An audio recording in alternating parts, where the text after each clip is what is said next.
Hello മക്കളെ, എല്ലാവർക്കും ഞങ്ങളുടെ പുതിയൊരു വീഡിയോയിലേക്ക് സ്വാഗതം. ഞാൻ നിങ്ങളുടെ സ്വന്തം മാനൂഫ്. മക്കളെടാ, നമ്മുടെ SSLC സോഷ്യൽ സയൻസിലെ അവസാനത്തെ ക്വസ്റ്റ്യൻ, ഹിസ്റ്ററിയിലെ 6 മാർക്കിൻ്റെ essay ക്വസ്റ്റ്യൻ ഏതായിരിക്കുന്നു കുറേ കുട്ടികൾ ഇങ്ങനെ പ്രഡിക്ഷൻ പറയാൻ വേണ്ടി പറയുന്നുണ്ട്.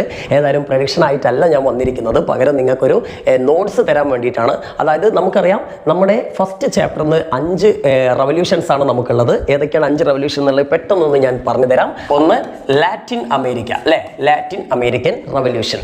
രണ്ടാമത്തത് അമേരിക്ക, അല്ലേ. മൂന്നാമത്തത് ചൈനീസ്, ചീനച്ചട്ടി, അല്ലേ. നാലാമത്തത് ഫ്രഞ്ച്. അഞ്ചാമത്തത് റഷ്യൻ.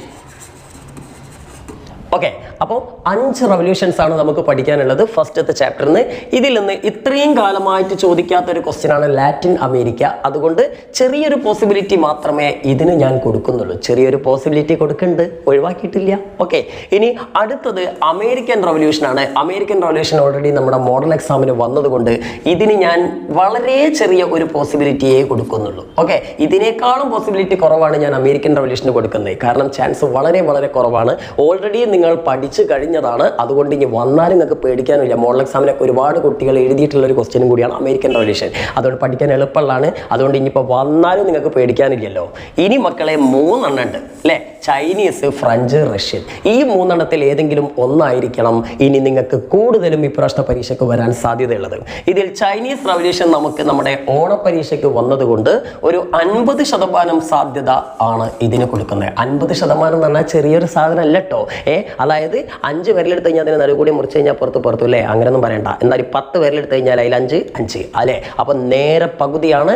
അപ്പോൾ അതുകൊണ്ട് വരാൻ ഒരു സാധ്യത നിങ്ങൾക്ക് ചൈനീസ് ഉണ്ടെന്ന് മനസ്സിലാക്കുക. അതുകൊണ്ട് ചൈനീസ് നിങ്ങൾ പഠിച്ചിരിക്കണം. ഓണപ്പരീക്ഷയ്ക്ക് വന്ന് വിചാരിച്ചിട്ട് അത് വരില്ല എന്നുള്ളത് ഇവിടെ നിയമപുസ്തകത്തിലില്ല.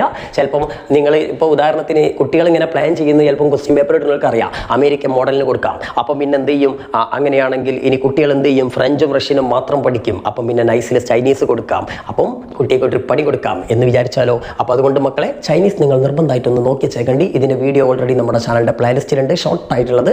ഒന്ന് നോക്കി ചേക്കണ്ടി കേട്ടോ. ഇനി നമുക്ക് കൂടുതൽ ചാൻസ്, ഒരു 90% ചാൻസ് എന്തായാലും ഏതിനുള്ളത് നമ്മുടെ ഫ്രഞ്ച് റവല്യൂഷനും അതേപോലെ തന്നെ റഷ്യൻ റവല്യൂഷനും തന്നെയാണ്. ഇതിൽ ഏത് എന്നുള്ളത് ഞാൻ പറയില്ല. കാരണം പറഞ്ഞു കഴിഞ്ഞാൽ പിന്നെ നിങ്ങൾ പഠിച്ചു കഴിഞ്ഞാൽ പഠിച്ചു പോയാൽ പ്രശ്നമല്ലേ. അതുകൊണ്ട് നിങ്ങൾ മനസ്സിലാക്കുക, പോയട്രി എപ്പോഴും ഓർത്തിച്ചോണ്ടി. ഇംഗ്ലീഷിൽ പോയട്രി മക്കളിൽ ഒരുപാട് പേരെ ചതിച്ചിട്ടില്ലേ.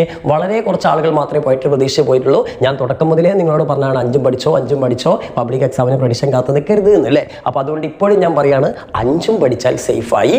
എന്നാൽ ഏറ്റവും ഇമ്പോർട്ടൻ്റ് കൊടുത്ത് പഠിക്കേണ്ടത് ചൈനീസ്, ഫ്രഞ്ച്, റഷ്യൻ. ഓക്കെ, ഇനി സെക്കൻഡ് ചാപ്റ്റർ പഠിക്കേണ്ട മക്കളാണെങ്കിൽ നിങ്ങൾ ഫസ്റ്റ് വേൾഡ് വാർ അതിൻ്റെ കോസസ് ആൻഡ് റിസൾട്ട്സ്, അതുപോലെ തന്നെ സെക്കൻഡ് വേൾഡ് വാർ അതിൻ്റെ കോസസ് ആൻഡ് റിസൾട്ട്സ്, പിന്നെ ഗ്ലോബലൈസേഷൻ അതിൻ്റെ ഭാഗമായിട്ടുള്ള പ്രൈവറ്റൈസേഷൻ, ലിബറലൈസേഷൻ, ഈ പറഞ്ഞ സാധനങ്ങൾ അതിൻ്റെ റിസൾട്ട്സ്, ഈ സാധനങ്ങൾ എന്തായാലും ഈ ടോപ്പിക്കുകൾ എന്തായാലും പഠിക്കണം. ഇതിലേതെങ്കിലും ഒന്നും നിങ്ങൾക്ക് ഇതിൻ്റെ പാർട്ടായിട്ട് വരും. ഓക്കെ, അപ്പോൾ ഇത്രയും കാര്യങ്ങൾ പഠിച്ചാൽ നിങ്ങൾ സേഫായി മക്കളെ, സേഫായി. ഓക്കെ, അപ്പോൾ ഇനി ഇതിൻ്റെ നോട്ട്സ് അല്ലേ ഈ പറഞ്ഞ റവല്യൂഷൻസിൻ്റെ. അതിൽ ഫ്രഞ്ച്, റഷ്യൻ, ചൈനീസ് ഓൾറെഡി നമ്മുടെ ചാനലിലുണ്ട്. ഈ ഫ്രഞ്ച് റഷ്യനൊക്കെ നമ്മൾ ചെയ്തിട്ടുണ്ട്. പക്ഷേ അതിൻ്റെ ഏറ്റവും ഷോർട്ടായിട്ടുള്ള ഒരു നോട്ട് നമ്മൾ PDF ആക്കിയിട്ട് നമ്മുടെ ബ്ലോഗിൽ ചെയ്തിട്ടുണ്ട്. അപ്പോൾ അതിന് വേണ്ടിയിട്ട് നിങ്ങൾ ഈ വീഡിയോയുടെ കമൻറ്റ് ബോക്സിൽ നേരെ ലിങ്കിൽ ക്ലിക്ക് ചെയ്യുക, അത് നോക്കുക, പഠിക്കുക. വളരെ ഷോർട്ടായിട്ട് ആർക്കും എളുപ്പത്തിൽ പഠിക്കാൻ പറ്റിയിട്ടുള്ള വീഡിയോ ആണ്. അപ്പോൾ പഠിക്കട്ടെ മക്കളെ. അപ്പോൾ എല്ലാവർക്കും ഓൾ ദ ബെസ്റ്റ്.